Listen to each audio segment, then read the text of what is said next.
Yes, come in. Yes.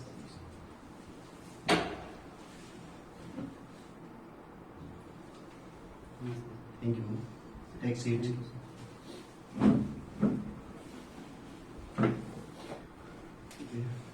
આપણો પરિચય આપો સંક્ષિપ્ત में. સર આજની મારી ઓળખ XYZ છે. BA ગુજરાત યુનિવર્સિટી અમદાવાદથી કરેલ છે. MA Hemchandracharya north Gujarat university પાટણથી કરેલ છે. FNL વિદ્યાર્થી તરીકે BEd કરેલ છે. વ્યવસાય મૂળ શિક્ષક, પરંતુ હાલ GCRT ગાંધીનગર ખાતે ડેપ્યુટેશન પર સ્કૂલ ઇન્સ્પેક્ટર તરીકે ફરજ બજાવું છું. મારો શોખ ગુજરાતી લોક ડાયરો સાંભળવાનો. ઓકે, તો આપ શું નેટ પીએચડી શું કરેલું છે?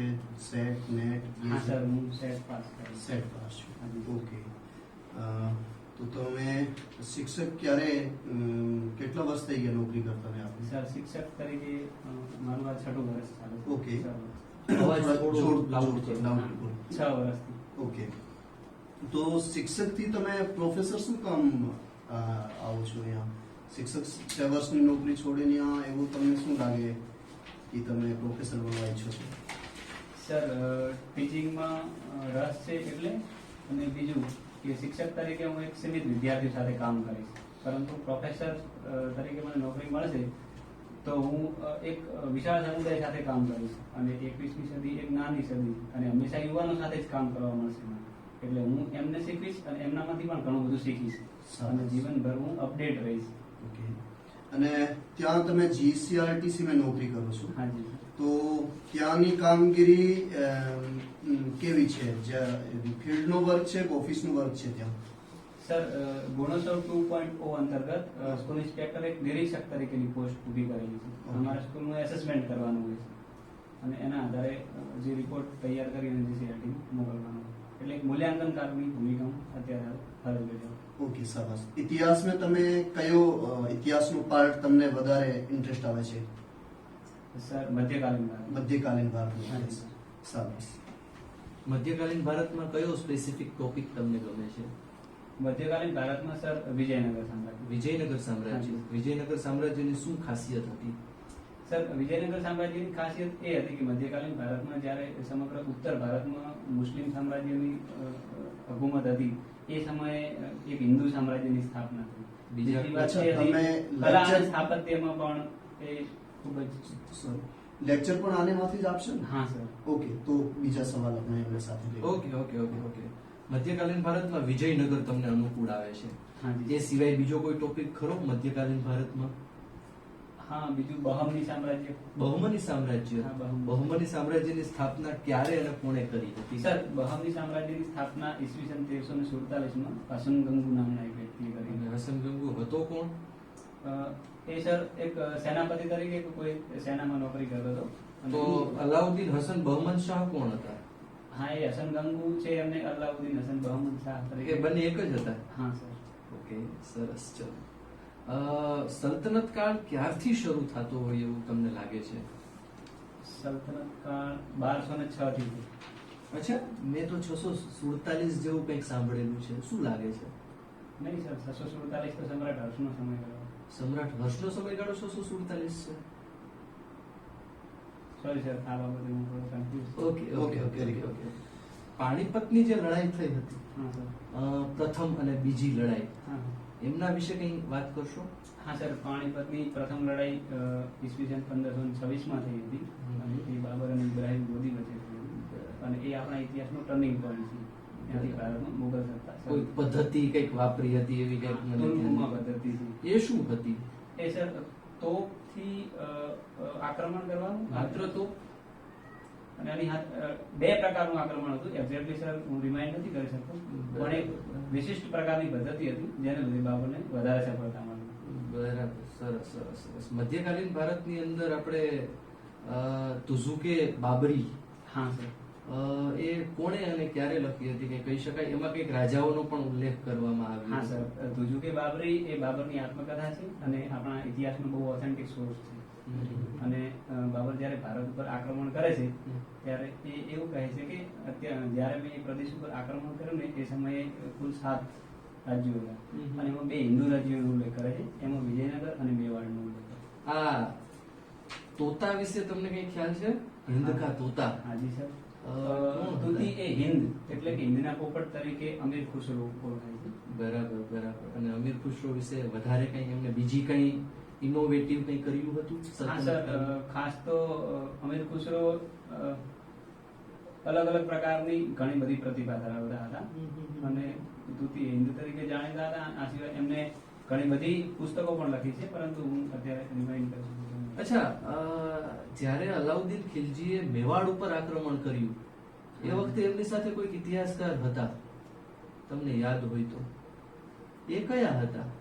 સોરી સર, મને ખ્યાલ નથી. ઓકે, ચલો ચલો ચલો સર. હા. તમે વાત કરી તમારા શોખની હા. કે લોક ડાયરોને સાંભળવું ગમે છે. હા સર. તમે કયા કવિના લોક ડાયરા સાંભળો છો? કયા સર, કીર્તિદાન ગઢવી, કીર્તિદાન ગીતાબેન રબારી. આપણે જે ઉત્તર ગુજરાતનું છે એ રહ્યું, એમના લોક ડાયરા વિશે કે એમની લોક કથા છે એમને ઉજાગર કરનાર કોણ છે, ખ્યાલ છે? સર, લોકકથાની બાબતમાં મને ખાસ ખબર નથી, પરંતુ ઉત્તર ગુજરાતમાં લોક ડાયરો લોકો સુધી પહોંચાડવામાં મણિરાજ બારોટની બહુ મહત્વની ભૂમિકા હતી. સારું. તો જે સલ્તનતને સમય મેં સત્તાનું મુખ્ય જે હતો એમને સુલતાન તરીકે ઓળખાવામાં આવતો, અને મુગલ સમય મેં સત્તાનું જે મુખ્ય હતો એમને બાદશાહ તરીકે ઓળખાવામાં આવતો. તો સુલતાન અને બાદશાહમાં શું ફેર છે? સોરી સર, એ બાબતે ઓકે, કઈ નથી. તો સલ્તનત કાળમાં એવું કયો સુલતાન હતો જે લડાઈ મેદાનને લડતો હુઓ માર્યો ગયો હતો? સર, એ બાબતે મને ખ્યાલ નથી. ઓકે, કોઈ વાત નહીં. અને એક જેમ અકબરને સાથે બિરબલનું નામ આવે છે, એમાં સલ્તનત કાળ યા દક્ષિણ ભારતના રાજાઓને સમયમાં એવું એક વિદૂષક તમે જેને કહી શકો કોનું નામ આવે છે? સર, કૃષ્ણદેવરાયના સમયમાં તેનાલી રામા. સરસ. કૃષ્ણદેવરાયને સમયમાં કયો વિદેશી યાત્રી ત્યાં વિજયનગરની મુલાકાત લીધી હતી? સર, પોર્ટુગીઝ મુસાફર ડોમિંગો પાએઝ. ડોમિંગો પાએઝ. Very good. અને આધુનિક વિશ્વનો ઇતિહાસ તમે વાંચ્યો છો, કારણ કે દરેક યુનિવર્સિટીમાં તમને પોસ્ટિંગ મળી શકે, અને ત્યાં આધુનિક ભારતનો ઇતિહાસ, વિશ્વનો ઇતિહાસ, પ્રાચીન ભારતનો ઇતિહાસ આપણે એક જ જગ્યા મધ્યકાલી આ તમારો ઇન્ટરેસ્ટ છે, પણ ઇતિહાસના પ્રોફેસર તરીકે તમારે દરેક ઇતિહાસનું નોલેજ હોવું જોઈએ. તો આધુનિક વિશ્વનું જ્યારે આધુનિક ભારતનો જ્યારે ઇતિહાસ આપણે લઈએ છીએ, તો તમે કહી શકો કે વાયસરાય અને જે એમનો ગવર્નરનો પદ છે એમાં શું ફેર હતો? સર, ગવર્નર નું પદ 1857ના વિપ્લવ પહેલા હતું. Okay. અને ત્યારે કંપની એક ખાનગી સંસ્થા તરીકે ભારતમાં કામ કરતી. Okay. પરંતુ 1857ના વિપ્લવ પછી બ્રિટિશ સરકારે કંપની શાસનમાં હસ્તક્ષેપ કર્યો અને એની પછી વાયસરોયનું પદ આવ્યું. ઓકે, વાયસરાયનો મતલબ તમે શું કહી શકો? એ બ્રિટિશ સંસદના પ્રતિનિધિ તરીકે ભારતમાં. શાબાશ. ગુજરાતની મુલાકાત લેવા વાળા બે ચાઇનીઝ યાત્રી, કેટલા ચાઇનીઝ યાત્રી ભારતની મુલાકાત લીધી હતી? સર, મને યાદ છે ત્યાં સુધી યુએન સાંગ, ફાહિયાન અને ઇત્સિંગ. અને ગુજરાતની મુલાકાત આ બાબતે ચોક્કસ નથી, પરંતુ યુએન સાંગે કદાચ ગુજરાતની મુલાકાત. અચ્છા, એક જણે જ ગુજરાતની મુલાકાત લીધી હતી. મારા ધ્યાનમાં sir. Okay, it's okay, thank you. અને પહેલો અરબ આક્રમણકારી, જ્યાંથી મધ્યકાલ તમે કહો કે તમારો ઇન્ટરેસ્ટ છે મધ્યકાલની ભારતના ઇતિહાસમાં, તો કયો હતો? મોહમ્મદ ગઝનવી. મોહમ્મદ ગઝનવી. ત્યાંથી ભારતમાં મુસ્લિમોએ આયા હતા? સર, એ બાબતે હું થોડો શ્યોર નથી. પણ અચ્છા, કોને હતા મોહમ્મદ ગઝનવી? ગઝનવીનો સમયગાળો શું છે, શું હતો, ક્યારે ભારતમાંથી અટેક કર્યો હતો? સોરી સર, એ બાબતે હું રિમાઇન્ડ નથી. ઓકે, ઇટ્સ ઓકે, કોઈ વાત નહીં. મોહમ્મદ ગઝનવીએ સોમનાથ ઉપર આક્રમણ કર્યું હતું. એ સોમનાથ ઉપર એમણે કેટલી વાર આક્રમણ કર્યું હતું? 17 વખત. સોમનાથ ઉપર 17 વખત કર્યું હતું. સોરી સર, સોમનાથ ઉપર તો 17 વખત નથી કર્યું. સોરી, આ બાબતે ખ્યાલ નથી, પણ લગભગ 2 કે 3 વખત આક્રમણ કર્યું. ઓકે. સોમનાથ મંદિર કેટલી વખત તૂટ્યું હોય એવું કઈ અંદાજો કરો તમને? ના સર, ચોક્કસ નંબર તો નથી. ઓકે. સલ્તનત કાળનો ઇતિહાસ તમને ગમે છે, તમે જે કીધું એ પ્રમાણે. ગુજરાતમાં પણ સલ્તનત કાળ ચાલતો હતો, હા. બરાબર. તો એમાં આપણા ગુજરાતમાં સલ્તનત કાળ જ્યારે જીતાયો અલાઉદ્દીન ખિલજીના સમયમાં, હા. એ વખતે અમુક સુબાઓ છે એ આવ્યા હતા. હા. એમાં પહેલો સુબો કોણ હતો, કઈ આઈડિયા ખરા?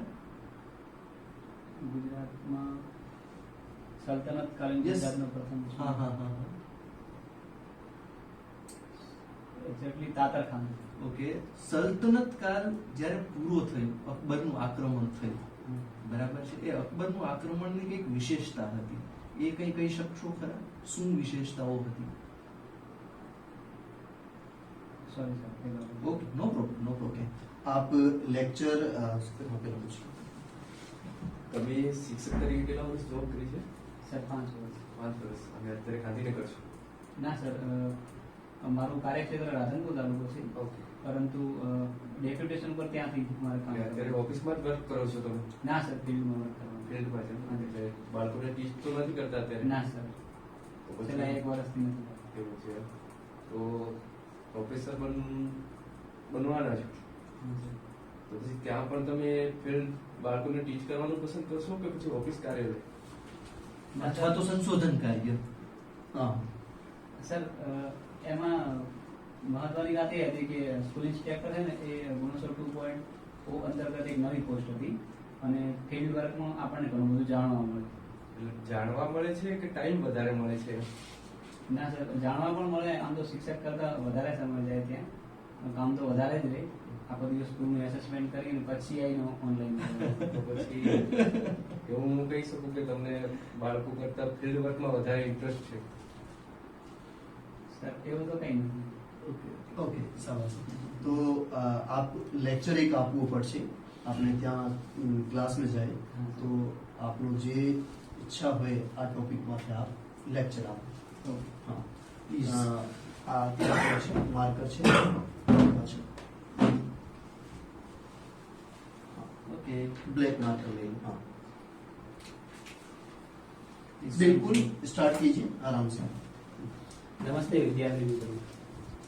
ભારત અને વિશ્વના ઇતિહાસમાં અને ગુજરાતના ઇતિહાસમાં ઘણા બધા રાજવંશો અને ઘણા બધા રાજાઓ એવા છે કે જેણે પોતાએ કરેલા પ્રજા કલ્યાણના કાર્યોને લીધે એ લાંબા સમય સુધી યાદગાર રહેતા હોય છે. તો આપણે પણ આજે મધ્યકાલીન ભારતના દક્ષિણના એક સામ્રાજ્ય વિશે ભણીશું, જેનું નામ છે વિજયનગર સામ્રાજ્ય.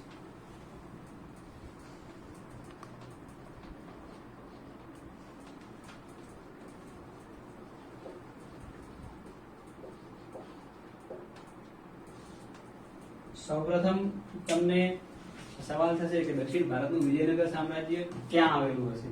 તો પહેલા તો આપણે એનું ભૌગોલિક સ્થાન જોઈ લઈએ. જ્યારે મોહમ્મદ બિન તુગલકના સમયમાં વિઘટનની પ્રવૃત્તિઓ પ્રબળ બની હતી, એવા સમયે હરિહર અને બુક્કારાએ આ સામ્રાજ્યની સ્થાપના કરેલી. તો આવો મિત્રો, પહેલા આપણે વિજયનગર સામ્રાજ્યનું ભૌગોલિક સ્થાન જોઈ લઈએ.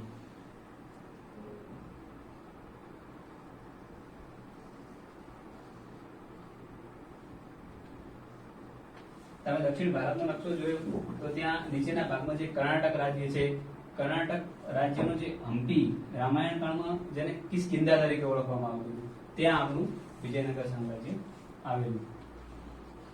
આસપાસમાં કોઈ નદી હતી? હા સર, વિજયનગરની એક્ઝેક્ટલી ઉપરની સાઈડ અહીંયા બહમની સામ્રાજ્ય આવેલું અને બંનેની વચ્ચે જે વિસ્તાર હતો એને દોઆબ કહેવાતો અને એ વિસ્તાર કૃષ્ણા અને તુંગભદ્રા નદીનો હતો. અને બહમની અને વિજયનગર વચ્ચે તમે પણ કદાચ ઇતિહાસમાં જાણ્યું હશે વિદ્યાર્થી મિત્રો, એમની વચ્ચે સતત સંઘર્ષ થતો, કારણ કે આ જે દોઆબનો પ્રદેશ હતો એ ફળદ્રુપ પણ હતો અને આવકવાળો પ્રદેશ હતો. એટલે દોઆબ જે કૃષ્ણા અને તુંગભદ્રા વચ્ચેનો ફળદ્રુપ પ્રદેશ હતો, એના માટે બંને રાજ્યો વચ્ચે વર્ષો સુધી સંઘર્ષ પણ ચાલેલો. તો અત્યારે હાલ વિજયનગર કર્ણાટક રાજ્યના વિજયનગર જિલ્લામાં સ્થિત છે, જે જ્યાં હમ્પીના અવશેષો છે. ક્યારેક દક્ષિણ ભારતની મુલાકાત લો તો વિજયનગર સામ્રાજ્યની મુલાકાત તમે અત્યારે હમ્પીની મુલાકાત તમે ચોક્કસ લેજો. બીજું વિદ્યાર્થી મિત્રો, કે ઇતિહાસમાં એવું કહેવાય છે, નો ડોક્યુમેન્ટ નો હિસ્ટ્રી, દસ્તાવેજ નહીં તો ઇતિહાસ નહીં. તો આપણે જાણી લેવું જોઈએ કે વિજયનગર સામ્રાજ્ય વિશેની માહિતી આપણને કયા કયા સોર્સમાંથી મળે છે. તો વાત કરી લઈએ આપણે વિજયનગર સામ્રાજ્ય વિશેના સંદર્ભોની.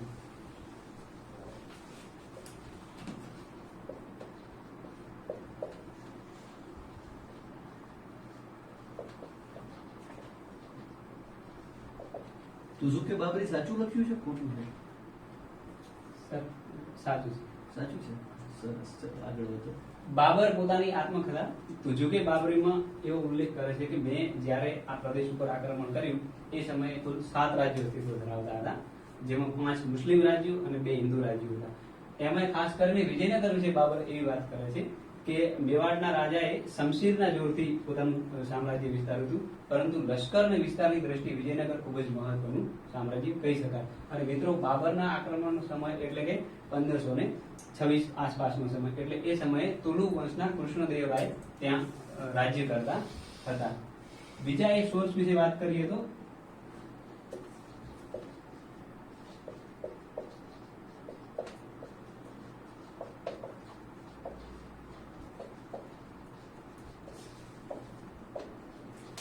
રોબર્ટ સિવિલ નામના એક અંગ્રેજ વિદ્વાન કે જેમણે પણ એક પુસ્તક લખેલું ધ ફોરગોટન એમ્પાયર, અહીંયાથી પણ આપણને વિજયનગર વિશે સારી એવી માહિતી મળે છે. પછી નીલકંઠ શાસ્ત્રીની એક બુક છે the history of south India, એમાંથી પણ આપણને માહિતી મળે છે. સૌથી મહત્વની માહિતી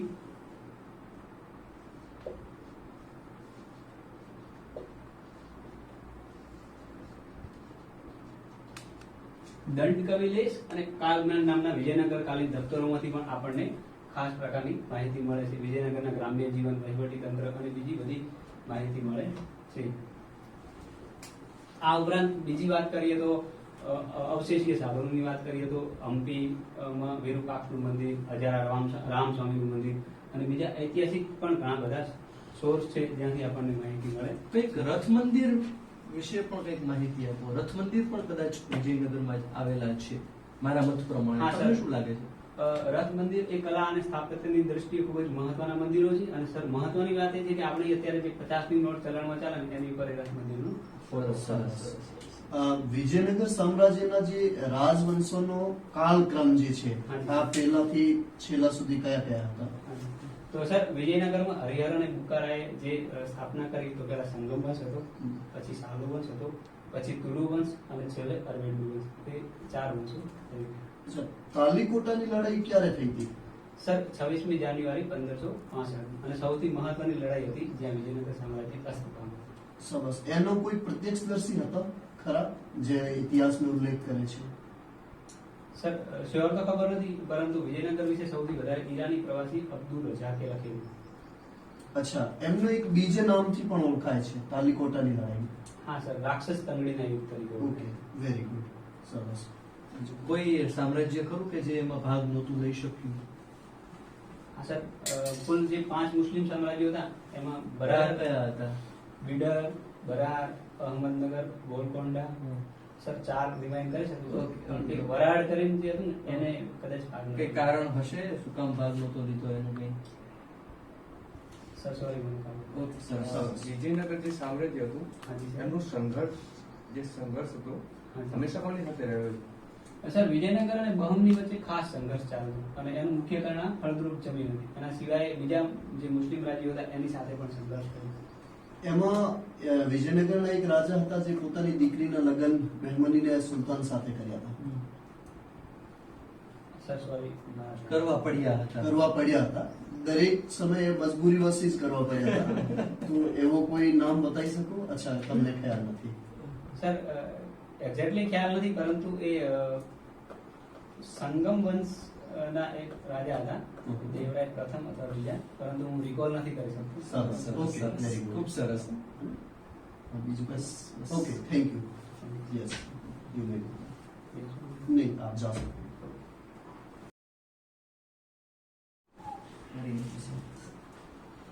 યસ, કમ.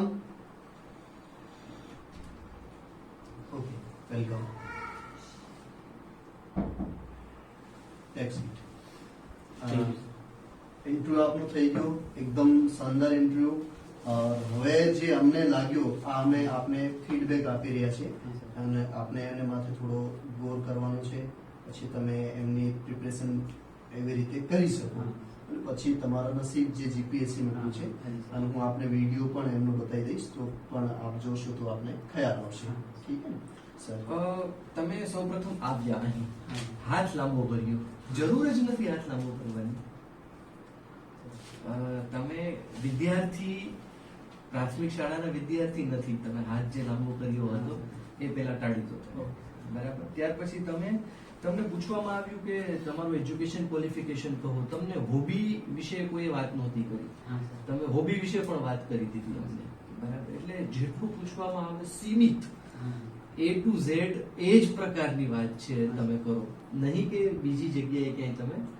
અમને એવું લાગ્યું કે તમે ઇન્ટરવ્યુ છે એને તમે લોક સાહિત્યકારો, કલાકારો છે એના તરફ લઈ જવા માંગો છો, એટલે તમે અમને શરૂઆતથી જ કહી દીધું તમારી હોબી શું છે. યસ એ થોડું અમને એમ લાગ્યું કે નહીં તમે એ તરફ લઈ જવા માંગો છો. એટલે સર એવું નહીં, પણ લાસ્ટ ટાઈમ મેં એક જગ્યાએ મોક આપેલો હા, હા. ત્યાં હોબી નહોતું કહ્યું, એટલે પછી એમને પાછળથી પૂછ્યું. પણ અમે પૂછ્યું જ નથી તમારી હોબી વિશે, એટલે એ ન કહો તમે. જ્યારે પૂછવામાં આવે હા. ત્યારે જ એનો આન્સર આપો. ત્યાર પછી તમે પોઝિટિવ આન્સર આપી રહ્યા હતા, એ અમને ખૂબ બિલકુલ ગમ્યું. બહુ આઠમાં બહુ બિલકુલ આઈ ટુ આઈ કોન્ટેક્ટ થી તમે આઈ ટુ આઈ કોન્ટેક્ટ ઓર એવું જ રહેવાનું. હા. બહુ શાનદાર. થોડું ફ્રેન્ડલી વાતાવરણ ના બનાવો.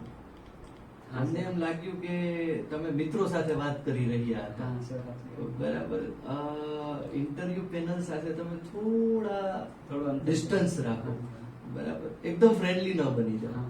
એનાથી થોડું અમને એમ લાગશે કે ક્યાંક અમે મિત્ર સાથે વાત કરી રહ્યા છીએ. થોડું એ ટાળો. બરાબર. પછી આમિર ખુશરો વિશે જ મેં તમને પૂછ્યું હતું 1303 માં જ્યારે અલાઉદ્દીન ખિલજી- ચિત્તોડમાંથી અટેક કર્યો. હા. હું કદાચ મેવાડ ભૂલી ગયો હતો. હા. ના, ચિત્તોડ નહીં, જ સર. બોલ્યા. સરે મેવાડ બોલ્યું. મેવાડ બોલ્યા, કઈ વાંધો નહીં, એક જ વાત. એટલે એ તો એક જ છે, પણ એ વખતે એમની સાથે એ જ હતા. આમિર અને- ખુશરો જ હતા. હા. અને એમને જે પુસ્તકો લખ્યા છે એ જરા તમે, કારણ કે તમે અમને એ જ કીધું કે અમને મધ્યકાલ ગમે છે, હા. તો મધ્યકાલ વિશે જે પ્રશ્ન પૂછવામાં એટલે આવે સર, અમીર ખુસરોના પુસ્તકોમાં આશિકા, કિરાતુર, મનસુદ્દીન, દેવલ રાણીએ દેવલ રાણી, ખિજર ખાન. ખિજર ખાન, આવા ઘણા બધા હતા, પણ સર એક્ઝેક્ટલી એ ટાઈમે રિકોલ નહીં થતું. ઓકે, Yes, કઈ વાંધો નહીં. okay, પણ no બહુ problem. શાનદાર. હમ. બીજું એક આ પૂછ્યું તો કે અલાઉદ્દીન ઇનોવેટિવ ખિલજી. ઇનોવેટિવ જે છે આ તમને ખ્યાલ છે કે આમિર ખુસરોની જ કોટેશન છે કે ઘર ફિરદોસ જમી હસતો હમી હસતો હમી હસતો હમી હસતો. આ તમે એવું કંઈક જણાવો તો થોડું હા. વધારે મજા અમીર આવે. ખુસરો વિશેના મહત્વના કોડ છે. હિન્દી ભાષા છે, ઉર્દુ ભાષા છે, તબલા છે. તબલા. હા, ઘણું બધું છે, ઘણું બધું છે. સોલ્ટ મેં બધું આવી જાવ એવી રીતે. હા. અલાઉદ્દીન હસન બહમન છે ને હસન ગંગુ એક હતા, એ તો આજ મને ખબર પડી. Sorry sir. થોડું એ Plugging કર્યું. હા. એ જરા તમે વિચારો. બરાબર. અને જે અમારે જોઈએ છે એ જ જવાબ ડિટ્ટો એ જ આપો, બીજે ક્યાંય ઘૂમો નહીં. હા. મને એવું લાગ્યું તમે ક્યાંક બીજે આન્સર કરી રહ્યા છો. એ જ પોઈન્ટ ટુ પોઈન્ટ એ ઉપર જ તમે આગળ વધો. બાકી સોમનાથ બાબતે તમે ઘણું બધું અમને નવું જાણવા માટે અમને આપ્યું. તમે સોમનાથ ઉપર એક જ વખત આક્રમણ મોહમ્મદ ગઝનવીએ કરેલું હતું.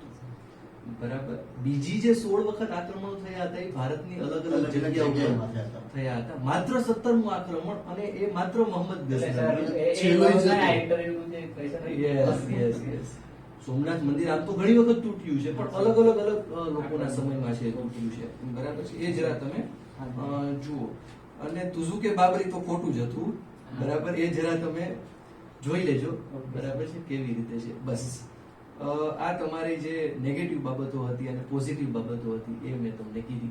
બીજા વ્યક્તિઓ હવે તમને એના વિશે વધારે અક્ષર હા, સર. ઉપર નીચે જાય છે. હા. ખૂબ ધ્યાન રાખજો. સ્ટ્રેટ એકદમ જવાય. હા, લખવાનું. ઠીક છે. બીજું આપ જ્યારે લેક્ચર આપ્યું, નો ડાઉટ કોન્ફિડન્સ બિલકુલ શાનદાર, સારી તૈયારી પણ હતી. એક નોર્મલ પ્રેશર રહી છે, એની કોઈ વાંધો નહીં, બહુ શાનદાર. પહેલા આવો ને તો વિચે ટોપિક લખી દેવાનું. ઠીક છે. ટોપિક અને મુદ્દાઓ બે સરખી રીતે નહીં કે આ જ ટોપિક એને નીચે મુદ્દાઓ, એમ ટોપિક આ વિચે આવે એમ જોઈ લો હા. ત્યાં. પછી મુદ્દાઓ અલગ લખો. ઓકે. ઠીક છે. બાકી તમે મેપ ડ્રો કરી શીખવાડ્યું, બહુ શાનદાર કર્યું. ઉપર કોઈ પણ તમે ધારો કે એમને એમ લખી દો કે સેમેસ્ટર 1 2 3 4 જે તે સેમ લખી દો. હા જી, સર. ઠીક છે. પછી કઈ નથી. આપણે કોઈ સેમ में જઈ રહ્યા છે ને કે આ કયા સેમ ની ક્લાસ છે, એટલું એક ધ્યાન રાખવાનું. બીજું મેં તમને 2-3 સવાલ પૂછ્યા હતા કે સુલતાન અને બાદશાહ વચ્ચે શું ફરક છે. સુલતાન એકચ્યુઅલી જ્યારે વિરુદ્ધ હતું, સલ્તનત કાળને હેડ નો હતો, મુખિયા જે હતો એમનો હતો, હા. અને આ ખલીફાથી પરવાનગી લેતા હતા. હા. સમજ્યા? એટલે કે ખલીફાના સબઓર્ડિનેટ તરીકે શાસન કરતા એટલે સુલતાન. અને જ્યારે બાબર હિન્દુસ્તાનમાં અટેક કરીને જીત્યો ત્યારે બાબર પોતાનો વિરોધ બાદશાહ અથવા બાદશાહનું ધારણ કર્યું, એટલે કે સ્વતંત્ર શાસક, હા. કોઈ ખલીફાનો સબઓર્ડિનેટ નથી. હવે સર્વોચ્ચ હું જ છું, આ એનો ફરક હતો. પહેલો જે મુસ્લિમ આક્રમણકારી અથવા અરબ આક્રમણકારીની મેં આપને વાત કરી હતી, યાદ રાખજો, જ્યાંથી મધ્યકાલ સ્ટાર્ટ થાય છે, આપણે કાલક્રમ જોશું ને ઇતિહાસમાં, હા તો 712 में કોણ હતો? હવે યાદ આવ્યો આપને? મોહમ્મદ બિન કાસિમ. શાબાશ, બસ આ બતાવવાનો હતો. હવે આપ શું સ્ટાર્ટ કર્યો કે પછી થોડું રૂકીને કહ્યું કે મોહમ્મદ ગજનવી. મોહમ્મદ ગજનવીનો સમયગાળો કયો હતો ખબર છે? 1000 થી લઈને 1026 વચ્ચેનો. અને મોહમ્મદ બિન કાસિમ ક્યારે આવ્યા? 712. સમજ્યા? તો ત્યાં આ થોડું ધ્યાન રાખવાનું, બાકી કઈ નહીં. બીજું મેં તમને વિજયનગર સામ્રાજ્યના સવાલ પૂછ્યા હતા, રાક્ષસ તાંગડીની લડાઈ અથવા ટેરિકોટાની. એનો જે પ્રત્યક્ષદર્શી એક વિદ્વાન હતો જેનું નામ હતું સેવેલ, યાદ રાખજો, રોબર્ટ સેવેલ. રોબર્ટ સેવેલ. આ એમનો વિટનેસ હતો, આઈ વિટનેસ હતો, એમનો ગવાહ હતો કે મેં આ યુદ્ધ જોયો, જેમાં એવી રીતે યુદ્ધ થયો કે 2 દિવસ મેં વિજયનગર જેવો રોમ અને હેરાતનો જે સામ્રાજ્ય હતો એમને નીચે પાડે એવું સામ્રાજ્ય હળગાવી દીધું હતું. આ સેવેલ એમનો આઈ પ્રતિક થિંક રશિયન. સેવન રશિયન નહીં હતો, યુરોપિયન જ હતો. યુરોપિયન હતો, યુરોપમાં રશિયાનો નથી હતો. આ શાયદ કોઈ મને એક્ઝેક્ટ ખ્યાલ નથી, પણ એમનો આઈ વિટનેસ તરીકે સેવેલ હતો. આ યાદ રાખવાનું, આ બહુ જ ઇમ્પોર્ટન્ટ, ઘણીવાર આ એક્ઝામનો સવાલ આવ્યો છે. ઠીક. અને બીજું, કયા રાજા પોતાની દીકરીના લગ્ન કર્યા હતા? તો તમે દેવરાય બીજો જે હતો ને, દેવરાય બીજો, આ પોતાની દીકરીના લગ્ન કર્યા હતા બહેમનીને સુલતાન સાથે. એમનું થોડે પાછું ડિટેલ એટલે તૈયાર કરી. પ્રથમ દ્વિતીયમાં સર. હા, કઈ વાંધો નહીં, હું પણ કન્ફ્યુઝ થઈ શકું એવો નથી હો, પણ તમે આરામથી એમને પાસે તૈયાર કરી શકો. બાકી નો ડાઉટ, ઓવરઓલ અમને થોડી મજા આવી. આપણે અંદર આવીએ છીએ એ સમયે સર જ્યારે સીટ કરવાનું કહે છે કે આપણે અંદર ટક કરીને આવીએ છીએ કે સર મેં અહીં ગમી, તો તમે અહીં ઉભા રહી શકો છો. જે પણ બેઠા હોય છે સર એ તમને કહેશે કે સીટ કરો, એ ટાઈમ આપણે બેસવાનું છે. બીજું કોઈ કદાચ તમને એ પૂછી શકે છે, કારણ કે તમે ટીચર લાઈન છોડી અને તમે ફિલ્ડ વર્કમાં ગયા છો. હા સર, ત્યાં મારે થોડું હોમવર્ક. હા, ખાસ ખાસ. એ કોલેજ કેમ કે આપણે ત્યાં ગયા છીએ તો કે તમે ફિલ્ડમાંથી પાછા અહીંયા આવવા માંગો છો. એટલે એકચ્યુઅલમાં સર મેં સ્કૂલ ઇન્સ્પેક્ટરની જે જોબ ચાર્ટ છે ને એના ઉપર તૈયારી કરી, પણ હવે એનાલિટિકલ સવાલ વિચારવાનો હતો એમ કે કદાચ આવડું છે કે નથી. એવું પણ પૂછી શકે પૂછી ભાઈ શકાય. તમે. ઇતિહાસના અધ્યાપક બનવા માંગો છો, કયા એવા 5 ગુણ છે? હા, તમે જણાવો ભાઈ, તમે ઇતિહાસના અધ્યાપક છો તો બનવા માંગો છો તો આ બધું થોડું જરા બહુ શાનદાર લાગ્યું. ઠીક છે. હવે